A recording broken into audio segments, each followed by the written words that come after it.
All right, I need to record now because I am having the closest thing that I think I get to a good hair day. Yeah. So, content warning.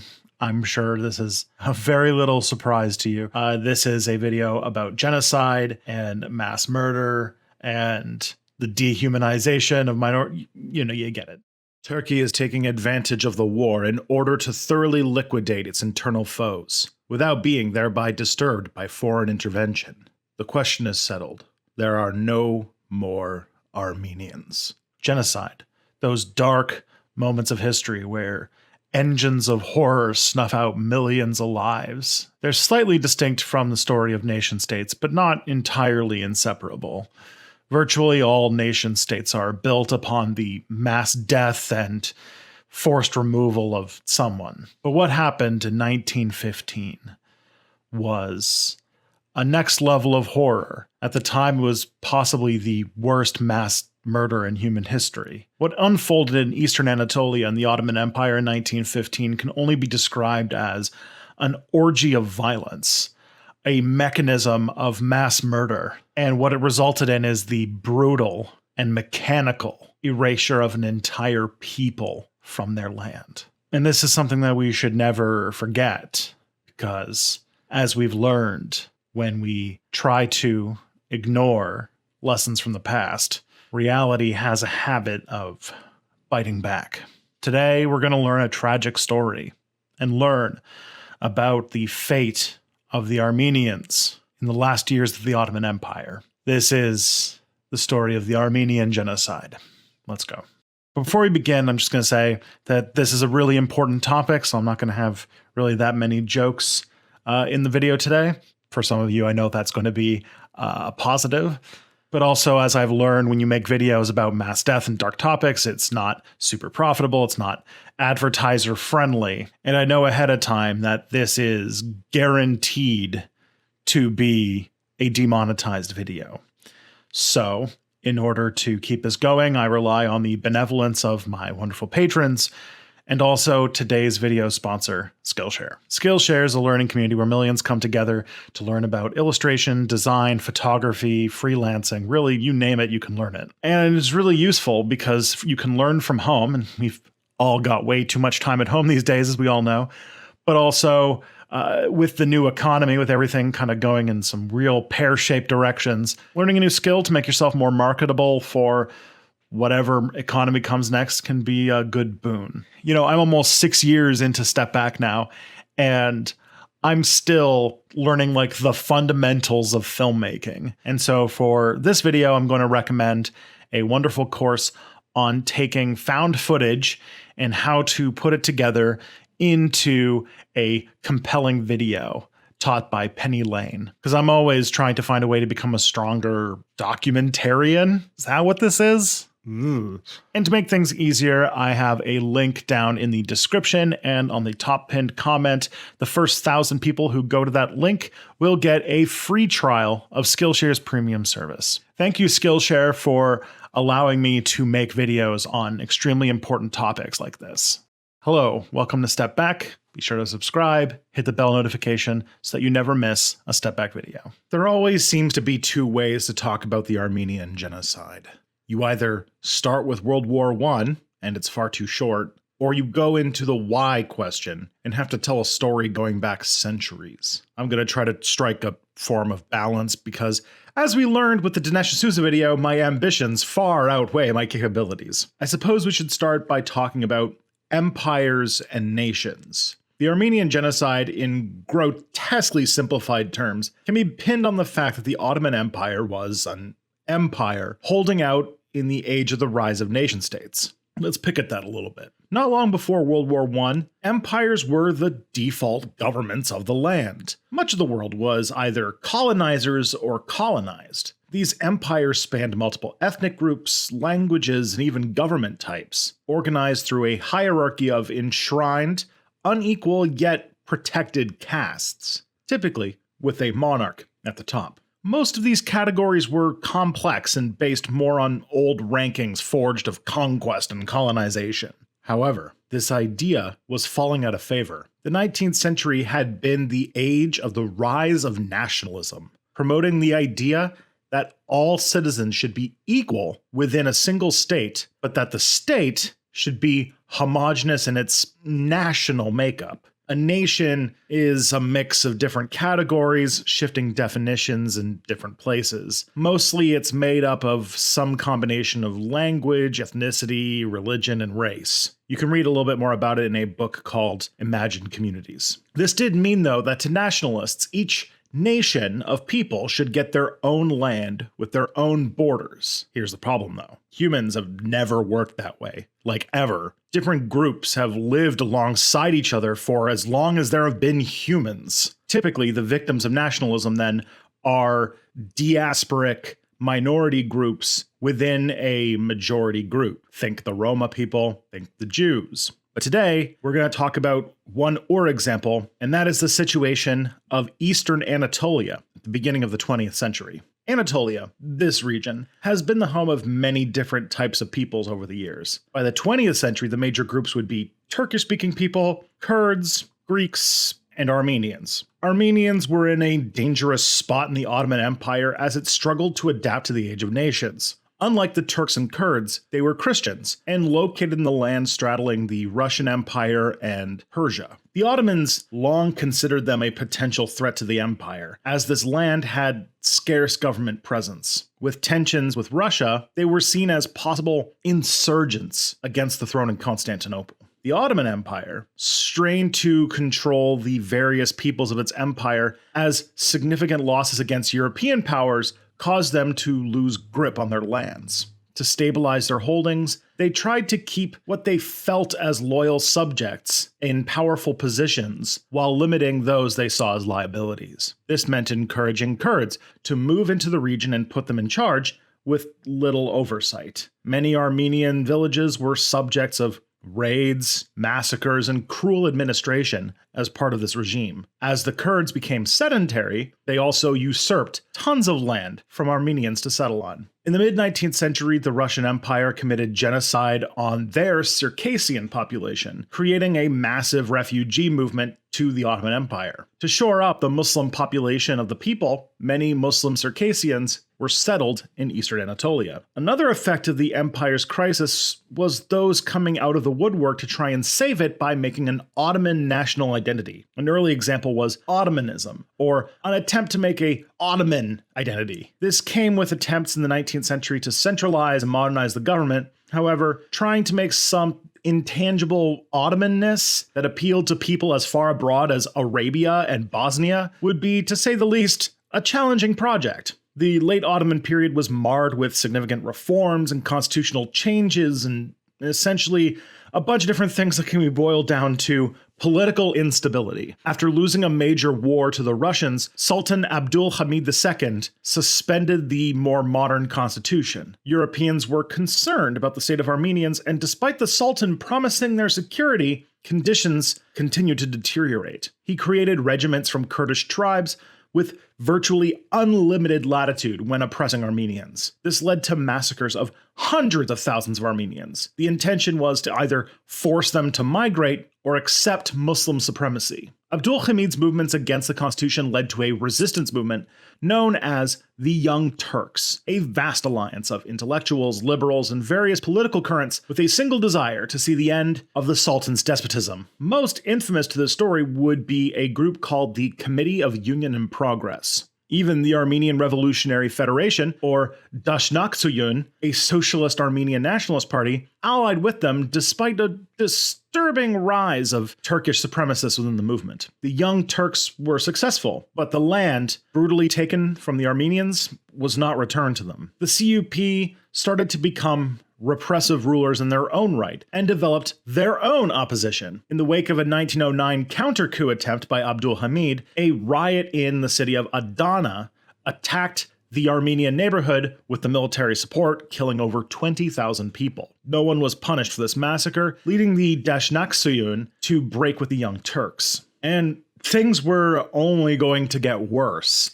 In 1912, the First Balkan War broke out, and the Ottoman Empire lost. And with their loss, they basically had to give up nearly all their territory in Europe. This created a refugee crisis of Muslims from the Balkans. The CUP decided to settle in eastern Anatolia to further change the demographics and suppress the Armenians. They even promised the refugees land that belonged to Christians they planned to drive out. The Young Turk movement became more and more nationalist, identifying the Ottoman Empire as either a pan-Muslim nation or a pan-Turkic nation. They blamed non-Muslims for many of the problems of the empire, referring to them as tumors in need of removal. They were already forcibly deporting Anatolian Greeks, but Armenians didn't have a Greece to go home to. Their plans were very obvious. The Armenians were to be removed, one way or another. Oh yeah. Then World War I happened. The Ottomans joined World War I as a central power, along with Austria-Hungary and Germany. Preparing for war with Russia, the Ottomans created paramilitaries to stir up Muslim revolts in Russia. Greeks and Armenians became common targets for brutal war repression. As the Ottomans began to invade Russia and Persia, those paramilitaries took the opportunity to massacre Armenians and Syrian Christians. In back and forths with Constantinople, provincial leaders called for the Armenians' brutal repression, claiming them to be sources of insurrection. In late 1914 and early 1915, Armenian soldiers were taken out of combat roles and put into labor battalions, basically disarming them. As well, Armenian civil servants were fired en masse.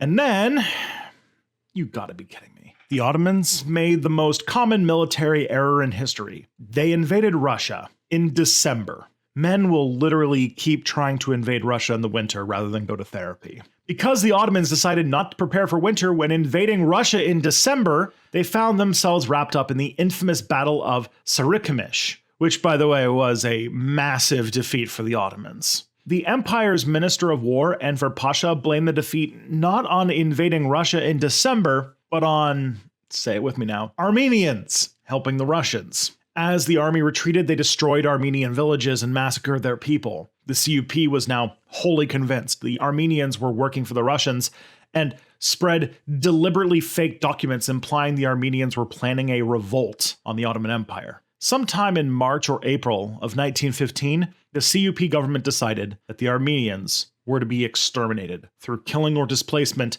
no Armenians were to be left alive in the Ottoman Empire. This is where oppression and mass violence turned into the intentional extermination of a group of people. It was officially a genocide. The first government order was, in the wake of relentless massacres of Armenian communities, to turn over all of their weapons. The Armenians knew doing so, and not doing so, would mean their deaths. If they refused, however, it might incite further massacres of others. In the city of Van, Armenians held out in a heroic siege against Ottoman attempts to eradicate them until liberated by Russian troops. By the end of the siege, nearly half of the city's Armenian population were dead. Over 500,000 people. Even at the expense of their war with the Russians, the Ottoman army began to go from Armenian village to Armenian village, executing every man and kidnapping the women and children. Those captured were sent on brutal death marches into the Syrian desert. Much of this was carried out by those irregular paramilitaries with no oversight and an incentive towards cruelty. The horrors committed against the survivors of the systematic expulsion of Armenians is the kind of stuff I think might get this video taken down, and I am expecting an attempt to get this video taken down, so I'll spare the gory details. I will mention, though, that rivers were literally choked with corpses, causing disease, and needed to be cleared with dynamite. The government at many levels either helped or looked the other way, as the eradication of people who had lived in Anatolia for centuries was underway. Those who were captured and marched to Syria went through rough mountainous terrains without any food or water. Many were left to die if they were too weak to walk, and many more were just shot or starved. Their bodies just left to rot on the road in numbers that made some paths unpassable. Furthermore, many women and children were sexually assaulted and forcibly married or adopted into Muslim families,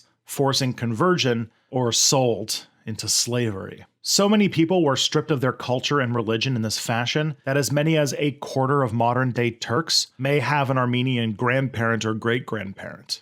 And when they finally arrived in Syria, they'd be sent to one of dozens of desert concentration camps, often needing to undergo death marches and transfers between camps until their numbers dwindled to manageable levels. This would continue until early 1917, but sporadic violence and massacres continued afterwards. Back in Anatolia, a brutal, primitive accumulation took place of Armenian property. The government gave Turks stolen property, which accounted for much of the growth of the early Turkish republic's middle class. Many of the ancient churches and cultural centers were destroyed. Even the names of places were renamed or Turkified to erase any trace of the blood soaking the soil. By the end of the whole process, 90% of Armenians had been eradicated from Anatolia, never to return. This sparked international condemnation, save from their German allies who didn't want to rock the boat. Efforts sprung up around the globe to raise money for relief efforts, but the damage was already done. Once the Ottomans lost the First World War, the discovery of these camps in Syria was a horror show. This is one of the first times words like crimes against humanity came into vernacular. After the war was over, Armenia was turned into a country, as was Turkey after a short civil war. One of the first things that the nascent Turkish state did was lead a blockade against the new state of Armenia, which led to further deaths. So even the end of World War I did not stop the massacre of Armenians by Turkish nationalists. It also means that there are disputes about the true end of the Armenian Genocide, some dates putting them all the way into the 1920s. At the end of the day, there was no happy ending. The genocide was successful. They more or less eradicated the entirety of the Armenian population from Anatolia. And in the name of Turkish nationalism, they also did a mass deportation of Greeks living in Anatolia. And I mean, to draw a comparison towards these events and what Turkey is doing now to their Kurdish population is not a large stretch. Turkey still to this day officially denies the Armenian genocide and puts a lot of effort into making a case that the typical genocide denial line that the Armenians were not genocided, but also that they deserved the genocide that they received. And the Republic of Turkey still invests a lot in trying to disseminate misinformation about the Armenian genocide, despite the fact that historians who work in, the official Ottoman records can see that there is an intentional program to eradicate the Armenians. And even today, the wounds of the Armenian genocide are raw. In a modern-day conflict between Armenia and Azerbaijan, there's still invocations of the memory of the Armenian genocide to describe their ongoing disputes. And Azerbaijan is the only country besides Turkey that officially denies the Armenian genocide. I think this betrays the bigger point, which is that removal and mass murder are sort of part and parcel with the creation of nation states. And until we move past the concept of nation and nationality, we're going to have disputes and violence as a result. And it wouldn't even be 40 years before the logic of genocide would bring itself back into the forefront in Germany. We've seen multiple genocides throughout the 20th century, including in the 1990s in Rwanda. And I made a video about the Rwandan genocide if you're at all interested in watching that. Even today, the desire to have nation states creates ethnic cleansing and mass deaths around the world. I mean, not too long ago in Myanmar, the Muslim Rohingya people were mass deported and were met with horrible amounts of state violence, creating a refugee crisis in places like Thailand and Bangladesh. And in our future, as climate change makes much of the world uninhabitable, we're going to have a huge amount of what are called climate refugees. And when this mass movement of people meet nation states, we're either going to have to dismantle the idea that every country has to be made up of a homogenous group of people, or we are just starting to see the tip of the iceberg when it comes to the horrors humanity is able to inflict on itself. I'm not advocating for a return to imperialism or imperialism's new face with sort of the neoliberal free movement of capital project. All I am saying is we're going to have to find new homes for a lot of people soon. And if we cling to this idea that these arbitrary lines we drew in the sand belong to a certain group of people, a lot of people are going to die. And really, that's it. See you guys next time.